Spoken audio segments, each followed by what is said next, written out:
వేల మందిని ప్రొఫెషనల్స్ గా మార్చిన ఇనోమాటిక్స్ తో మీరు కూడా మీ డ్రీమ్ కెరియర్ ని ఇప్పుడే స్టార్ట్ చేయండి.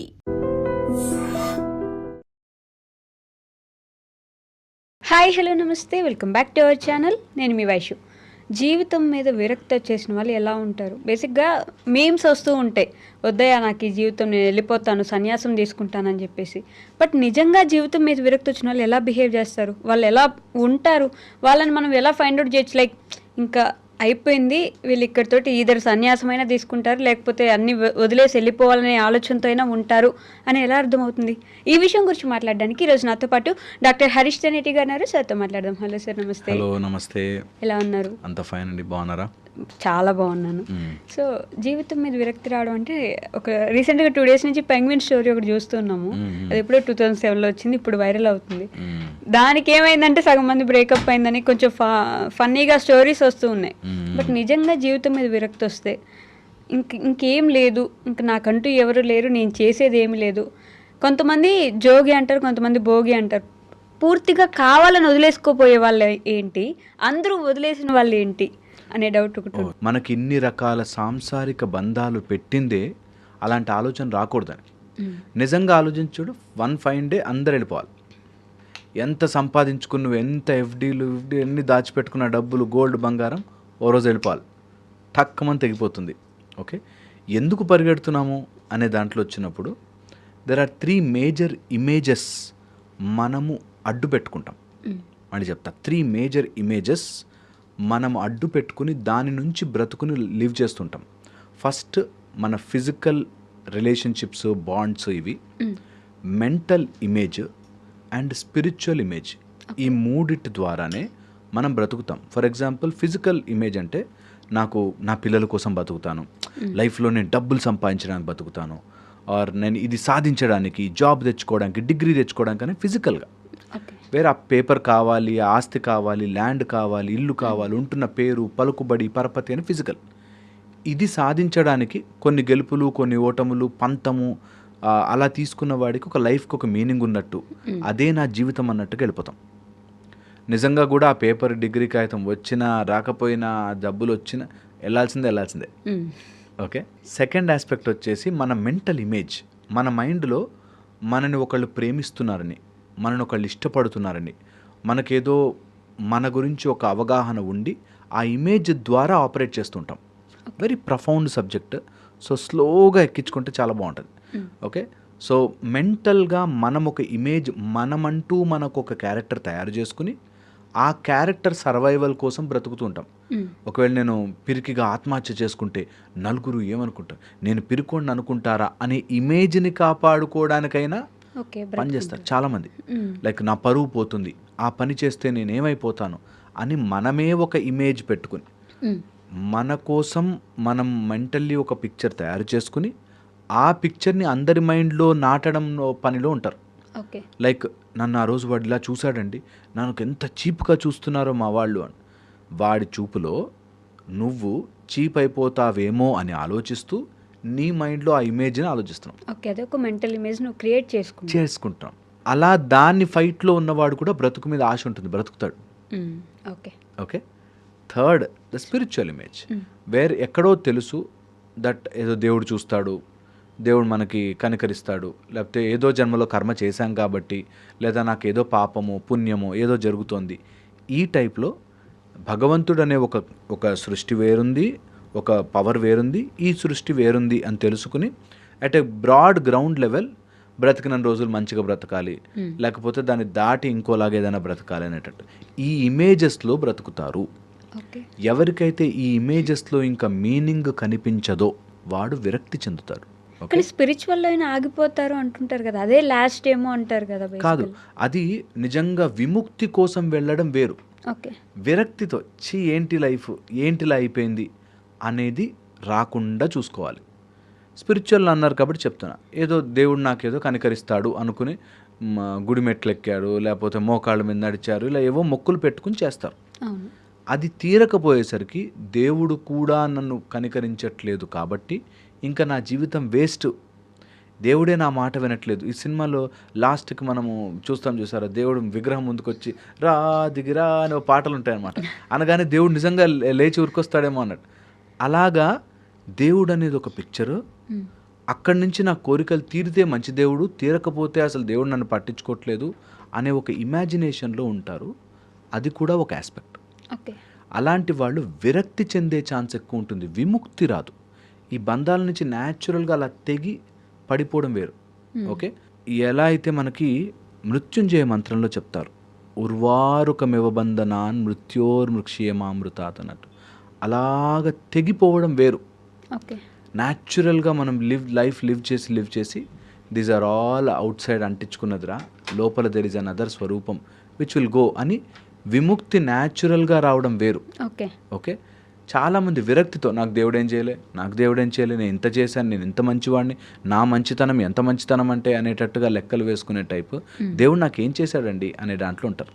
It's also very very bad. Okay. అలాంటి వాళ్ళంతా విరక్తిలో ఉంటారు. దట్ దేవుడితో బిజినెస్ డీలింగ్స్ అలా చేసుకునేవాళ్ళు. ది అదర్ ఆస్పెక్ట్, మనం ఏదైతే మెంటల్ ఇమేజ్ అంటున్నామో, నన్ను ఎవరో గాయపరిచారు, ఆ నొప్పి ఇంకా మానదు. ఇది ద మేజర్ ఆస్పెక్ట్ మనం ఇప్పుడు మాట్లాడుకోవాల్సింది. దట్ ఏదో పెంగ్విన్ ప్రేమలో విఫలమైపోయి వెళ్ళిపోయిందని. అలా చాలామంది ఉన్నారు. నాకు ఎవరో అమ్మాయి నన్ను మోసం చేసింది అని డల్గా కూర్చున్నవాడు, ఒక అబ్బాయి నన్ను ఏదో చీట్ చేశాడని చెప్పి డల్గా, వీళ్ళంతా కూడా ఏదో బిజినెస్లో మోసపోయామని కూర్చున్నవాడు. వీళ్ళంతా వాళ్ళ మైండ్లో ఒక ఇమేజ్ తయారు చేసుకుని, ఆ ఇమేజ్లో నేను మోసపోయాను అనుకుని, ఆ ఇమేజ్ లేదు, ఆ లేని దానికి దెబ్బ తగిలిందనుకుని, ఆ దెబ్బ తగిలిన ఇమేజ్ వల్ల అందరూ నన్ను ఏమనుకుంటున్నారు అనుకుని దాంట్లోంచి ఆపరేట్ చేస్తారు. వీళ్ళని ఎంత కష్టం బయటికి లాగడం తెలుసా, ఎంత హ్యూజ్ కష్టం తెలుసా. లేదురా అట్లాంటిది ఏది అని చెప్పినా నమ్మరు. నీకేం తెలుసు, పరువు తెలిస్తే తెలుస్తుంది అంట. ఐ నో పరువు పోయినప్పుడు బాధ వేస్తుంది, బట్ అది చచ్చిపోయేంత బాధ కాదు. దెబ్బ అనిపిస్తుంది, అరే ఎవరైనా చీట్ చేస్తే ఎందుకు ఇట్లా చేశారు అని అనిపిస్తుంది, but quickly recover, come out of it as much as possible. లేకపోతే విరక్తిలోకి వెళతారు. నిజంగా కూడా మన మెంటల్ ఇమేజ్కి అంత సీన్ ఇవ్వకూడదు. ఆ మెంటల్ ఇమేజ్ అనేది ఇగో ద్వారా చేస్తుంది. సో ఎవరైనా ఈ మెంటల్ ఇమేజ్కి దెబ్బ తగిలిన వాళ్ళు ఎలా అంటారంటే, ఫస్ట్ థింగ్, ఏది కూడా వాళ్ళకి ఎంటర్టైన్మెంట్ ఆర్ మనసుని రంజింపచేసేదిగా ఉండదు. ఏది కూడా వాళ్ళు ఆటల్లోనూ ఆ ఎంటర్టైన్మెంట్ చూడలేరు, నిద్రపోతున్నా కూడా అలసిపోతారు, ఫుల్లీ నిద్రపోతున్నా. సో వాళ్ళకి ఎంతసేపు ఆ ఇమేజ్ దానికి దెబ్బ తగిలింది. నేను ఈ అమ్మాయిని ఇంత ఇష్టపడ్డాను, నన్ను మోసం చేసింది, వీడు ఇంత మంచివాడు అనుకున్నాను, మోసం చేశాడు, ఇందులోనే ఆ ఇమేజ్లోనే ఉండిపోతారు. కాదు, నిజంగానే ఎవరైనా మనల్ని మోసం చేసినా వదిలేసినా జీవితం మీద విరక్తి తెచ్చుకోవాల్సినంత అవసరం ఉందంటారు. బికాస్ ఆ పిక్చర్ని అలా తయారు చేసుకున్నారు వాళ్ళ మైండ్లో. నువ్వు లేకపోతే నేను లేను, నాకు ఇంకొక ఐడియాలజీయే లేదు, నాకంతా నువ్వే, నీ మీద నా లైఫ్ అంతా ఇన్వెస్ట్ చేసేసాను. ఆ మొత్తం లైఫ్లో అదొక పార్ట్ కదా. ఆ ఒక్క ఆలోచన రాదు. ఇప్పుడు normal mind where you have good dopamine, serotonin, DHT ఇట్లాంటివి నార్మల్గా ఉన్న మైండ్, ఇది ఒక పార్ట్, అవును బాధ ఉంది but I have to move on అని తెలుస్తుంది. ఎవరైతే దాని లోపల టూ మచ్గా ఉండిపోయి they lose their dopamine, serotonin and chemical imbalance అయిపోతుందో, వాళ్ళకి అదంతా కాదు, ఇదే ప్రాబ్లము, ఇది సాల్వ్ అయితేనే కానీ నేను సాల్వ్ కాలేను అనే దాంట్లోకి వెళ్ళిపోతారు. అండ్ వాళ్ళకి బిగ్ పిక్చర్ కనిపించదు. అరే this so much to it. ఈ ప్రపంచం మొత్తంలో 140 బిలియన్ పాపులేషన్ ఉన్నారా, 4 బిలియన్ పాపులేషన్ ఉన్నారు, ఎవరు ఎంతమంది ఉన్నారు కదా మనుషులు, అందరినీ ప్రేమించుకోవచ్చు కదరా అనే దాన్ని రారు. They will stay in that decision because of the chemical imbalance. Okay. విరక్తి చెంది ఒకసారి దాంట్లోకి వెళ్ళిపోయాక, the worst problem is they are highly intellectually answering themselves. వాళ్ళు చాలా తెలివి, వాళ్ళ లాజిక్ ఎంత లాజిక్ ఉంటుందంటే, అందుకే depression is a logical brain problem అంటారు. డిప్రెషన్ వచ్చిన వాళ్ళకి చాలా లాజికల్లీ స్ట్రాంగ్ అనిపిస్తారు వాళ్ళకి. అసలు మనం ఆన్సర్ చేయలేం, లాజికల్గా కరెక్ట్ ఉంటారు. అలా మోసం చేయొచ్చా మరి అన్నాం అనుకో, మోసం చేయడం కరెక్ట్ అని కాదు, వాళ్ళ లాజికల్లీ కరెక్టే, కానీ నువ్వు బాధపడడం అవసరం లేదు అంటే ఎక్కదు. So that's the whole issue. That మా ఆయన నన్ను అలా బిహేవ్ చేయడం కరెక్టా అండి, మీ ఆయన బిహేవ్ చేయడం కరెక్ట్ కరెక్ట్ కాదు, కాదు. కానీ నువ్వు దానికి బాధపడదు. నువ్వు బాధపడి నీ ఆరోగ్యం పాడు చేసుకుని నువ్వు నీ లైఫ్ని మెంటల్లీ డిప్రెస్ చేసుకునేది కూడా కరెక్ట్ కాదు. ఈ మోసపోయాము లేదంటే వదిలేశారనే వాళ్ళకంటే మేమిద్దరం ప్రేమించుకున్నాం, మేము మంచి ప్రేమలో ఉన్నప్పుడు ఆ అమ్మాయి చచ్చిపోయింది, సమ్ ఏదో హెల్త్ ఇష్యూనో ఏదో వచ్చి చనిపోయింది. ఆ అమ్మాయి చనిపోయింది, లేకపోతే మేము ఇద్దరం ఇంకా హ్యాపీగా ఉండేవాళ్ళం. ఆ అమ్మాయి వెళ్ళిపోయాక నాకు జీవితం ఎందుకు, నేను జీవితాన్ని ఇలా వెళ్ళదీస్తాను అంతే అని చాలామంది ఉంటారు. ట్రూ, ఇది చాలా చాలా ఇంపార్టెంట్ ఇక్కడ అర్థం చేసుకోవడం. దట్ ఎవరు వెళ్ళిపోరు అనే ఆలోచన రాదు. ఇప్పుడు ఒక 20 years తర్వాత వెళ్తే ఓకేనా అమ్మాయి, 30 years తర్వాత వెళ్తే ఓకేనా, ఎవరు డిసైడ్ చేస్తారు ఆ టైం లైన్? ఇంత చిన్న పాయింట్ అది లాజికల్గా. సో మేము ఎగ్జాక్ట్గా యవ్వనంలో ఉండి 25 ఉంటే పోకూడదు, 35కి వెళ్ళొచ్చా, 45కి వెళ్ళొచ్చా, పోనీ ఆమె కాకుండా పక్కన అమ్మాయి వెళ్ళిపోవచ్చా? అలా కాదు కదా, లైఫ్లో అందరూ వెళతారు. ఇది ఆ టైంలో చెప్పినప్పుడు వాళ్ళు ఏ బ్రెయిన్ ఉందని అలా మాట్లాడతావా, నా ప్రేమను అర్థం చేసుకోవా అనిపిస్తుంది. బట్ రియాలిటీ ఈజ్ దట్ అందరం వెళ్ళిపోయేవాళ్ళమే, అందరము పోతాం, ఇక్కడి నుంచి వెళ్ళిపోతాం. వాళ్ళ లాజిక్ ఎలా ఉంటుందంటే ఎలాగ వెళ్ళిపోతాం కదా, ఇప్పుడు మళ్ళీ ఇంకో అమ్మాయిని పెళ్లి చేసుకోవడం ఎందుకు, నేను అవసరం లేదు. That's a beautiful point. ఇక్కడ మనకి వెళ్ళిపోవడానికి మనంతట మనగా నిర్ణయము తీసుకునే హక్కు లేదు. ఎందుకంటున్నానంటే 4 విషయాలు మనం మార్చలేం. నేను ఎప్పుడు చెప్తుంటానన్నమాట, జన్మ మృత్యు జరా వ్యాధి. వీటిని ఎవరైతే ఆలోచిస్తారో భగవంతుడు చెప్పిన మాట, ఇలాంటి విషయాల గురించి ఆలోచించిన వాడు మూర్ఖుడు. ఎందుకంటే అక్కడ సూసైడ్ చేసుకున్న దగ్గర, వదిలేసుకున్న దగ్గర నుంచి మళ్ళీ జన్మెత్తి ఇవన్నీ అనుభవిస్తావు, అనవసరమైన చుట్టుకోవడం. సో ఎవరు ఎలా వెళ్ళాలంటే వెళ్ళిపోతారు, నువ్వు తెచ్చుకోలేదు, నువ్వు పంపించలేదు అన్నది పాయింట్. బాధ ఉంటుంది, ఐ అండర్స్టాండ్. ఈ బాధని ఒక ప్రాసెస్లో మెల్లిగా బయటికి తీసేస్తే you still have a new life. ఒక మనిషి వెళ్ళిపోయడము, లేకపోతే నేను ఒక వ్యక్తిని చూశాను, చాలా ఫేవరెట్ పెట్ని పెంచుకున్నాడు. అది సమ్ రోడ్ యాక్సిడెంట్లో చనిపోయింది. ఐ థింక్ నాకు ఆ పెట్ లేకపోతే నాకు లైఫ్ లేదు, నేను ఎందుకు బ్రతుకుండాలి అనే దాంట్లోకి వెళ్ళిపోయాను. దూరంగా చూసిన వాళ్ళకి పెట్ గురించి ఏంట్రా అనిపిస్తుంది. సేమ్ థింగ్ ఒక గర్ల్ ఫ్రెండ్ గురించి ఏంట్రా, బాయ్ ఫ్రెండ్ గురించి ఏంట్రా, వైఫ్ హస్బెండ్ గురించి ఏంట్రా. But life is so unpredictable. అదే దాంట్లో ఉండే మజా. అక్కడి నుంచి you have to take a next turn in to your life. అక్కడి నుంచి నెక్స్ట్ పేజ్ తిప్పాలి. అంతేగాని డల్ అయిపోయా, డిప్రెస్ అయిపోయాను, నేను సూసైడల్ థాట్స్ వస్తాయి, విరక్తి చెందాను, ఈజ్ అ రాంగ్ మోడ్. ఇది కూడా నీ బ్రెయిన్ చేసే ఆట.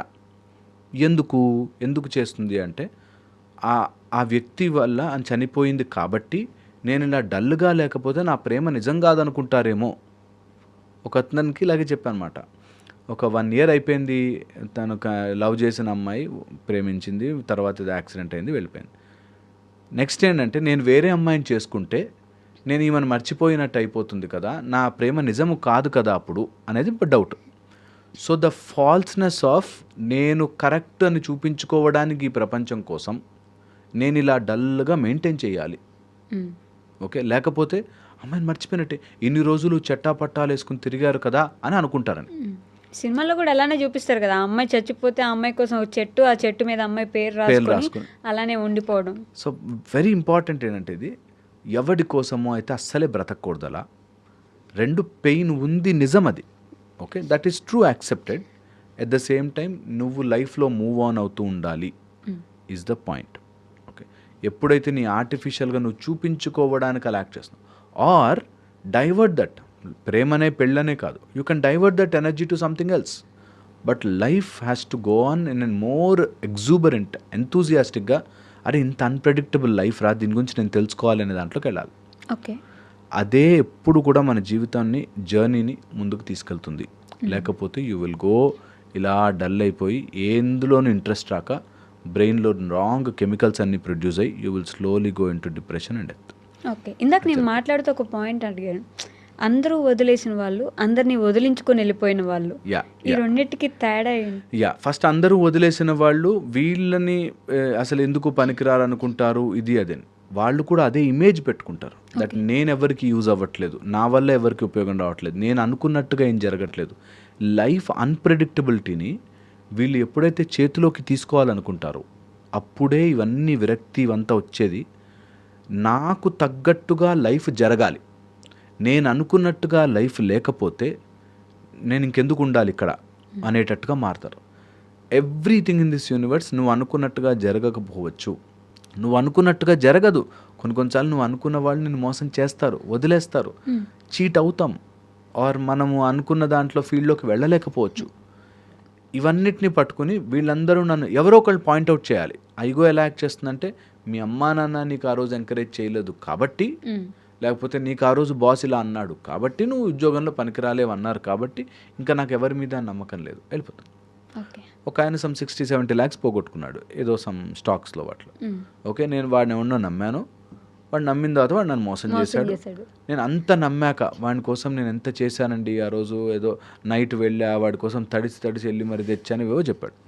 సో పాయింట్ ఈస్ 60-70 లక్షలు పోయాయి. నేను అనుకున్నట్టుగా జరగకపోవచ్చు. ఒకడు కన్నింగ్ ఫెలో ఉంటాడు, ఒక అడవిలో ఒక నక్క ఉంటుంది, ఒక జింక ఉంటుంది, అందరూ ఉంటారు, నాకు ఎక్కువగా నక్కలు కనిపించాయేమో అని అర్థం చేసుకోకుండా ఇంకా నా లైఫ్కి మీనింగ్ లేదు, ఇంత నమ్మాక కూడా మోసం చేస్తే నేను ఎవరి కోసం బ్రతకాలి, ఈ టైప్లో. సో ఆల్వేస్ అంటున్నా, సూసైడ్కి నీ ఈగో అడ్డొస్తుంటుంది. దట్ నేను పిచ్చోడిని అయ్యాను, నేను మోసపోయాను, నేను ఇంక నుంచి డెవలప్ అవ్వాలి అని ఆలోచన రానివ్వదు. నేను మోసపోవడానికి గల కారణం వాళ్ళ కఠోరమైన హృదయం అని వాళ్ళ మీద వేయాల్సిందే. సో ఇది ఆ టైంలో చెప్తే వాళ్ళకి చాలా గుచ్చుకున్నట్టు ఉంటుంది. నువ్వు ఎలాంటి కౌన్సిలర్ రా అంటారు, బట్ నిజం అదే. ఎంత తిప్పినా ఎంత చుట్టూ తిప్పినా నువ్వు ఓడిపోయావు, గెలవాలి, దట్ ఈస్ ఇట్. నువ్వు గెలవడం చేత కావట్లేదు, వరీ అవ్వద్దు. There is no place for worry or అక్కడ డిప్రెషన్కి డల్నెస్కి ప్లేసే లేదు. నిజంగానే నేను ఒక బిజినెస్ స్టార్ట్ చేసా, ఆ బిజినెస్ నాకు అర్థం కాలే, ఓడిపోయా, సో వాట్. ఒక అబ్బాయికి చదువు తీసుకున్నాడు, ఏదో మార్కులు రాలేదు, నేను సివిల్స్కో దేనికో ప్రిపేర్ అని రాలేదు, సూసైడ్ చేసుకుంటా అంటాడు. You are not made for civils, so what, so what will happen. అది వాళ్ళకి అర్థం కాదు. ఇన్నేళ్ళు చదివాను కదా, నాకు పట్టుదల ఉంది కదా, పట్టుదలతో ఏదైనా సాధించవచ్చు కదా, ఇట్లా చెప్తారు. సినిమాలు ఏవో చూపించి పట్టుదలతో ఏదైనా ఓకే, పట్టుదలతో సాధించవచ్చు, అది నిజంగా కాదా చూసుకోవాలి. కొన్నిసార్లు నిజంగా అవ్వకపోవచ్చు, మనకు అంత స్ట్రెంత్ రాక, సో వాట్, వదిలిపెట్టాలి. ఇది చాలా మందికి రాదు తెలుసా, చాలా మందికి. అండ్ సొసైటీలో అలా ఉన్నారు కూడా ఇప్పుడు. సో దట్ ఈస్ వాట్ ఎప్పుడు కూడా మనం అనుకోవాలి. ఎవడో ఏదో చెప్తాడని, ఎవడో ఏదో అనుకుంటాడని అట్లా వేస్ట్గా మన లైఫ్ని ఆపుకోకూడదు. నీకు ఇందులో నచ్చలే, ఈ ఫీల్డ్ పోలే, విరక్తి వచ్చింది, ఇంకో సైడ్కి వెళ్ళి. సో ఎవరైతే మనము వదిలేద్దాం అనుకుంటామో అది అబ్సల్యూట్ ఈగో. దట్ నేను డీల్ చేయలేకపోయాను కాబట్టి వీళ్ళు ఎవరు నన్ను అర్థం చేసుకోరు కాబట్టి నేను పోతా. ఓకే, నిన్ను అర్థం చేసుకునే ప్రోగ్రాము ఎవ్వడు పెట్టుకోలే. నిజంగా చెప్తున్నాను, నువ్వు ఒక గాజు బొమ్మవి, నిన్ను అలా జాగ్రత్తగా తిప్పాలని ఎవ్వరు బాండ్ రాసుకుని రాలే. ఇది ఎంత త్వరగా మనం ఎక్కించేసుకుంటే, నేను వేరేవాడు నాకు తగ్గట్టుగా ఎందుకు బ్రతకాలి, నేను నా గురించి ఏమనుకుంటున్నాను, నా మంచితనాన్ని అవతల వాళ్ళు ఎందుకు అనుకోవాలి. ఇప్పుడు నేను మంచివాడిని, చాలా బాగా చెప్తాను అనేది అందరూ అనుకోవాలి, లేకపోతే నేను బాధపడతాను అన్న రోజు నేను సఫర్ అవుతా. నేను నాకు వచ్చిన విధంగా చెప్తా, నేను చదువుకున్నదో తెలుసుకుని చెప్తా. అర్థమై సింక్ అయిందా, వెరీ వెరీ గుడ్. సింక్ కాలేదు, తిట్టుకుంటారు, ఖచ్చితంగా ఏం మాట్లాడుతున్నారా అనుకుంటారు. That is part of my job, అంతే. సో మనకు కొంతమంది నిజంగానే ఇంట్లో వాళ్ళు కూడా చాలామంది నేను చూశాను, సొంత తల్లిదండ్రులు పిల్లల్ని కించపరుస్తూ మాట్లాడతారు. కొంతమంది చాలా కించపరుస్తూ మాట్లాడతారు. సొంత భర్త భార్యని ఇష్టం వచ్చినట్టు, అసలు మామూలు పురుగుల్ని కూడా అలా తిడతాడు. నువ్వేంటే, నీ బతికేంటే, పో బయటకు పో, ముందు చెయ్యి రాకు, బయటకు పో అని మాట్లాడే వాళ్ళు తెలుసు నాకు, మరి పురుగును మాట్లాడినట్టు. సో అలాంటి వాళ్ళు ఉంటూనే ఉంటారు. అట్లాంటి వాళ్ళని డీల్ చేయాలి, అంతే. సెట్ చేయాలి. సెట్ చేయకపోతే నీ లైఫ్ని మార్చుకోవాలి, ఇంప్రూవ్ అవ్వాలి, అంతేకాని దానికి నువ్వు నాకు లైఫ్ విరక్తి వచ్చేసిందండి, ఎంత చేశానండి వీళ్ళ కోసం, నీ ఎప్పుడు కూడా ఆ సొంత సెల్ఫ్ పిటి అనే మాయరోగంలోకి పోకూడదు. సెల్ఫ్ పిటి, నేను మంచివాడిని, నేను ఇంత చేశాను వీళ్ళందరి కోసం అనే ఒక రోగం మోర్ డేంజరస్. నిజంగా కూడా అది క్యాన్సర్ అట్లాంటి వాటికన్నా కూడా డేంజరస్ ఏమో అనిపిస్తుంది అప్పుడప్పుడు నాకు. దట్ నేను మంచివాడిని, అయ్యో నేను కష్టపడ్డాను, నేను చాలా చేశాను, నా లైఫ్లో నేను ఎంత కష్టపడి పైకి వచ్చానంటే, ఆ మాటలు అన్నవాడికి 2 అడుగులు వెనక్కి జరగాలి. ఎందుకంటే they are always in that, నేను మంచితనమో నా మంచితనమో వద్దు. నీ మంచితనం ప్రూవ్ చేసుకోవద్దు. దానికి నేను మంచిగా ఉన్నాను కాబట్టి వీళ్ళు అర్థం చేసుకోరని డిప్రెషన్లోకి వెళ్తారు, ఆ విరక్తిలోకి వెళ్ళిపోతారు, నాకు ఎవ్వరు వద్దని వెళ్ళిపోతారు.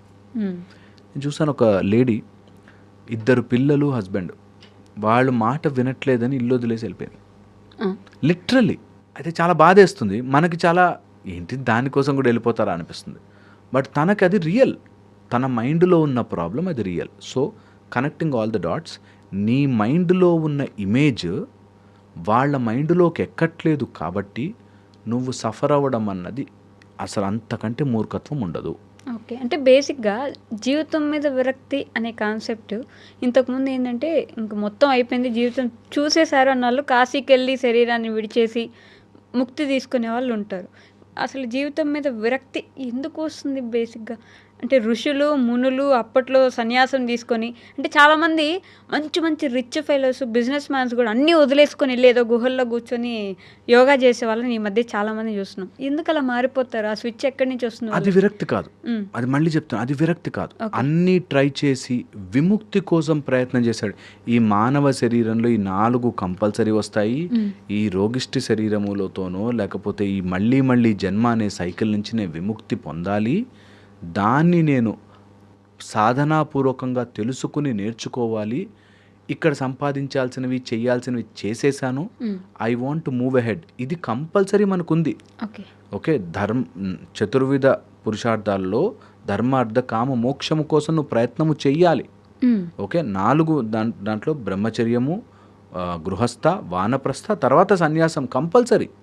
మనకు స్లోగా at some point of time అన్ని బాధ్యతలు తీర్చేసుకుని వెళ్ళిపో, సాధనలో కూర్చో, విముక్తి కోసం ముక్తి కోసం ప్రయత్నము చెయ్యి. ముక్తి కోసం ప్రయత్నం చేయడం is correct. At the same time బాధ్యతల్ని తప్పించుకోవడానికో, ఇక్కడ వీళ్ళు నన్ను అర్థం చేసుకోవట్లేదు కాబట్టి అక్కడో రాయేస్తానని వెళ్ళకూడదు. ఇది చాలా ఇంపార్టెంట్. దట్ ఇక్కడ నాకు అప్పులు ఉన్నాయి కాబట్టి నాకు విరక్తి వచ్చింది వెళ్ళిపోతానే కంటే, ఇక్కడ అప్పులు బాగా సంపాదించు, తీర్చి డబ్బు నేను అనుకుంటూ వస్తుందిరా, డబ్బు కాదు నాకు important, I want to grow, I want to go and see నిజంగా నాలోని ఆ శివ ఆ శక్తి ఉందా, నా లోపల పైన శివుడి శక్తి ఉందా, నేను మూలాధారం నుంచి శక్తిని అట్లా పైకి తీసుకెళ్ళగలనా, సాధన చేయగలనా, కలుపుకోనా, యూనివర్స్ అంతా కూడా ఒక్క గాడ్ పార్టికల్, ఆ బ్రహ్మస్వరూపం అయితే నేను అదా అనే ప్రయత్నము చేసే వాళ్ళ ప్రక్రియ వేరే. దీన్ని కలుపుతారు. విరక్తి ముక్తి 2 వేరు. మోక్షం కోసం వెతకడం వేరు, విరక్తి వచ్చి వెళ్ళిపోవడం వేరు. విరక్తి వచ్చి వెళ్ళిపోయిన వాడికి ఆ పెయిన్ ఎప్పుడు ఉంటుంది. ఓకే, మనకి అలాంటి అఖాడాలకి, అలాంటి ప్లేసులకి, కాశీ లాంటి ప్లేసులకి వెళ్ళి కూడా మళ్ళీ ఇక్కడికి ఫోన్ చేసి ఇంట్లో వాళ్ళతో గొడవ పడేవాళ్ళు ఉన్నారు. ఓకే, సో అందుకని వెరీ వెరీ ఇంపార్టెంట్. న్యాచురల్గా నేను అలా విచ్చుకున్న పువ్వు స్లోగా వాడిపోయి పడిపోవాలి. మంచి ప్రాసెస్. న్యాచురల్గా పడిపోవాలి, అంతేగాని మధ్యలో ఉండగా నేను లోటస్లా ఉండుంటే బాగుండే, రోజా పువ్వు దానితో తెంపుకుని పడిపోతే అది విరక్తి. న్యాచురల్గా 1 point of time you blossom, you be what you are, you do what you can do. ఆ పరిమళాన్ని ఇచ్చావు, ఆ పండునిచ్చావు, అంతా ఇచ్చావు, స్లోగా పడిపోయావు. That is a natural process. మనిషి దానికి మైండ్లో ఒక ఇమేజ్ తయారు చేసి ఆ ఇమేజ్ని సాటిస్ఫై చేయడం కోసం నన్ను ఎవడు అర్థం చేసుకోవడం, నేను అంత సంపాదించి ఆ బిల్డింగ్లో 3 ప్రాపర్టీలు రాసిచ్చి అయినా నన్ను బయటికి తోసేశారండి అని బాధలో. అల్టిమేట్లీ వాళ్ళు ఏదో చేస్తారు, ఐ వాంట్ టు ప్రొసీడ్ అనే ఆలోచన వచ్చిన వాడు విముక్తి వైపుకి వెళ్తాడు, లేకపోతే విరక్తిలోనే ఉంటాడు. అందుకని ఇంకా దేంట్లోనూ రక్తి రాకపోతే విరక్తి వస్తుంది అంటాం. ఏది నచ్చట్లేదు, ఇంకా ఏది చేసినా నచ్చట్లేదు, రోజు ఏది చేసినా విరక్తి వచ్చిందిరా బాబు అన్నట్టుగా కాకుండా న్యాచురల్గా ముక్తి కోసం ట్రై చేసి మోక్షం కోసం ప్రయత్నం చేసేవాడిది బ్యూటిఫుల్ లైఫ్ అవుతుంది. అండ్ ఇది నిజంగా పట్టుకుని కూర్చుని సాధనాపూర్వకంగా ఇప్పుడు నుంచే జర్నీ స్టార్ట్ చేస్తే 1 ఫైన్ డే అలా వదులుతాం. అందుకని వెరీ ఎర్లీ ఏజ్ మెడిటేషన్సో, సాధననో, లేదా ఏదైనా ఉపాసన, భగవత్ స్వరూపము ముందు ఆకారము, స్లోగా నిరాకారముకి ప్రొసీడ్ అవ్వాలి. దట్ ఈస్ వాట్ మన సిస్టమ్ ఎప్పుడు నేర్పించేది అదే. Thank you. And for more videos, please subscribe to iDream. Please subscribe to iDream. Please subscribe iDream. And please subscribe to iDream. For more videos, subscribe to iDream. please like, share and subscribe to the channel. Congratulations, iDream. Subscribe to iDream. Subscribe to iDream. So subscribe to iDream Media. IDream team అందరికీ huge congratulations. Please subscribe iDream Media. Please subscribe to iDream. Subscribe iDream. Please subscribe to iDream. I dream అంటే నా కళల ఛానల్ను subscribe చేసుకున్న నోరు తిరుగుతలేదు, మీరైతే గంట గుర్తు కొట్టండి. For more such videos, please subscribe to iDream. Subscribe to iDream. Please subscribe to iDream. Please subscribe iDream Media. Please do subscribe to iDream. Please subscribe to I dream media. For best entertainment and information, please subscribe iDream. And don't forget to subscribe to iDream.